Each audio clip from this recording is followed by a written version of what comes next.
મારા ક્ષત્રિય મિત્રો છે ને એનામાં હું હર વખતે એમને કહું કે તમે તમારા જે વડીલની શૂરવીરતા કે એમના કિસ્સા જેનો તમે ગર્વ લ્યો એ સારી વાત છે, પણ ક્યાંક એક નાનકડી રજૂઆત એક નાના વ્યક્તિ કે ભાઈ તરીકે દીકરા તરીકે કે મેકરણ દાદાને મેં ઓછા યાદ કરતા જોયા છે. તો મેકરણ દાદા પણ પોતે એના પાછળના જીવનમાં ક્ષત્રિય હતા અને આ વિસ્તારના હતા. તો મેકરણ દાદાની મને એમ છે કે તમે કોઈ એક બે વાત કહો ને તો આ માધ્યમથી એ જાગૃતિ આવે કે એ પણ એક ક્ષત્રિય હતા અને કચ્છ કબીર કહેવાય છે અને એમની સેવા બહુ ઉમદા હતી. મેકરણ દાદા વિશે આપનો કોઈ મને વિચાર કે વાત કે ભાવ તમે પ્રગટ કરો. મેકરણ દાદા એ લક્ષ્મણનો અવતાર જ હતા એમ કે છે. એ જ્યારે એમની ઉંમર નાની હતી, સાવ ઘોડિયામાં સૂતા હતા, એટલે એક સાધુ આવ્યા અને પારણામાં જોઈ અને એમને એના બા અને બાપુને કીધું, પપ્પાબાને હરદોજી કે આ તમારો દીકરો છે ને મહાપુરુષ એક મોટો સંત થશે. દેવીસરમાં પપ્પામાનું મંદિર છે એ પછી હા બરાબર પછી તો એના બા અને બાપુ રડવા લાગ્યા કે અમારો દીકરો સંત થઈ જાય તો અમારું કોણ? એ કે તમને ગૌરવ લેવાની વાત થશે. પછી ધીમે ધીમે ગામમાં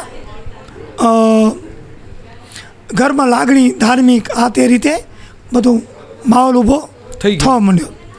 પછી એમ કરતાં કરતાં એ મકાનનું કામ ચાલુ હતું એનું મેકરનારા. તો એ પાયો ખોદે એટલે મેકરનારા કે તમે અહીંયા ન ખોદજો પાયો. બરાબર સમજ્યા? બરાબર. એમ કરીને એક દી એમના બાપુ કે હવે તમે ખોદો, મેકરનો છોકરો કહેવાય, તમે ખોદી નાખો. મેકરનાના વાસણા ચરાવવા ગયા હતા, જે 15-16 વર્ષ ઉંમર હોય જે હોય તે. અહીંયા કને જે ખોદ્યું એટલે એમની જોલી અને જે એમના વાના હતા પાવડી અને એ બધું નીકળ્યું, જે અત્યારે સાચવેલા છે એ નીકળ્યા.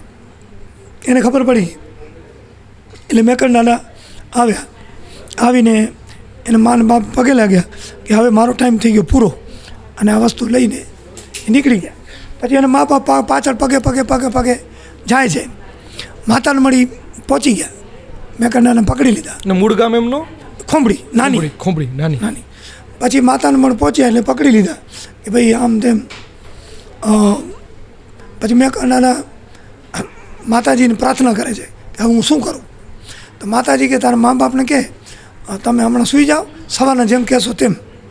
પછી રાતના માતાજી એમને સપનામાં આવે છે અને બાને અને બાપુને, અને સવારના મેકરનાનાને એ રજા આપે છે. તને ત્યાંથી હું કાપડી ગુરુ એમને કર્યા એટલે એ કાપડી કહેવાના. પછી મેકરનાનાના અનેક પરચા ડેસરજીની વખતમાં એ હતા, હું તપ કરતા હતા હરિદ્વાર કે ગયા, અને અહીંયા કને એમને દર્શન લીધા હતા. એવી વાતો મને વાંચન મારું છું, મેં સાંભળેલું એ વાત કરું. પણ મૂળ અમારા ભાટી કુળ અને નાની ખોંભળીના. બરાબર.